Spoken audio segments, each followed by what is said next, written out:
Shalom sahabat-sahabat geni yang dikasihi Tuhan Yesus.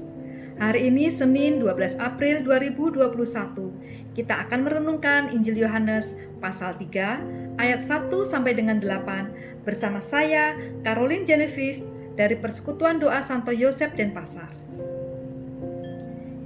Injil hari ini bercerita tentang percakapan Nikodemus dengan Yesus.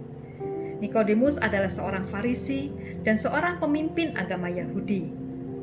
Tentu saja, sebagai pemimpin agama, Nikodemus tahu banyak tentang kitab suci. Namun Nikodemus tetap rendah hati dan mau terbuka untuk belajar.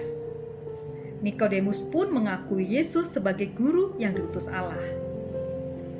"Rabi, guru, kami tahu bahwa engkau betul-betul diutus oleh Allah karena tanda-tanda yang engkau lakukan."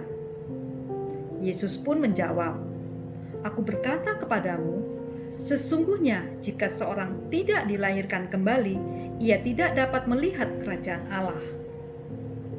Jawaban Yesus membuat Nikodemus bertanya-tanya, bagaimana mungkin seorang dilahirkan kembali kalau ia sudah tua? Dapatkah ia masuk kembali ke dalam rahim ibunya dan dilahirkan lagi? Yesus tahu sebagai pemimpin agama Yahudi, Nikodemus pasti penuh dengan berbagai ajaran hukum Taurat. Kita seringkali mengikuti Yesus masih dengan cara kita sendiri, dengan pola pikiran kita sendiri. Selama kita masih bersandar pada pengertian kita sendiri, yaitu manusia lama kita, Yesus tidak dapat sungguh-sungguh mengisi hati kita. Saya pernah mendengar sebuah perumpamaan, kalau hidup manusia ibaratnya sebuah mangkuk, dan makanan yang ada di dalamnya adalah perbuatan baik manusia yang akan dihidangkan kepada Tuhan. Namun di tengah perjalanan ada kotoran burung masuk ke dalam mangkok tersebut. Dan kotoran itu ibaratnya dosa kita.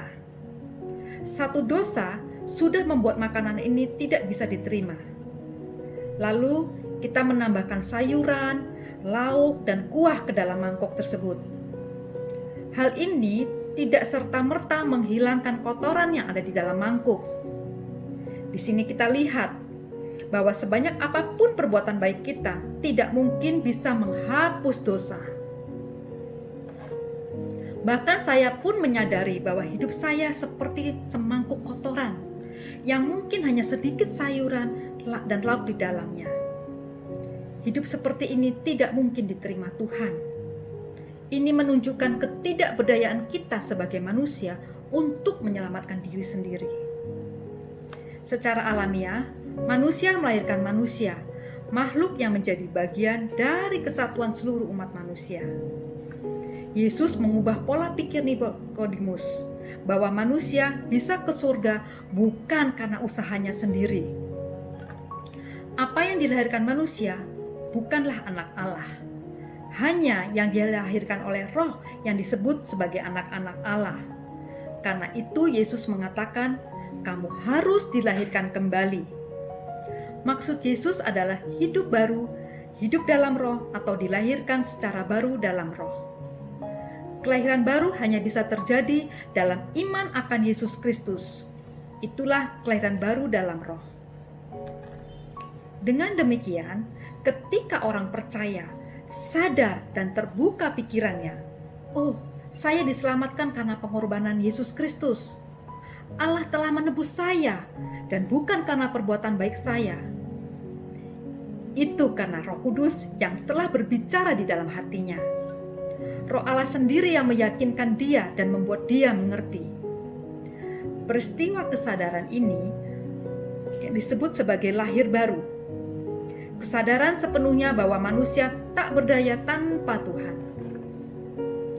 Pada saat manusia menerima Tuhan Yesus, makanan di dalam mangkuk dibuang, mangkuk dicuci bersih, diberi makanan yang baru.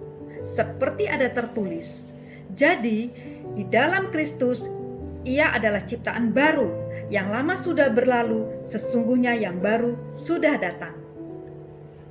Jadi lahir baru berarti tidak lagi hidup menurut daging, tapi hidup yang dipimpin oleh Roh yang membawa kita kepada kebenaran. Tuhan Yesus memberkati. Amin.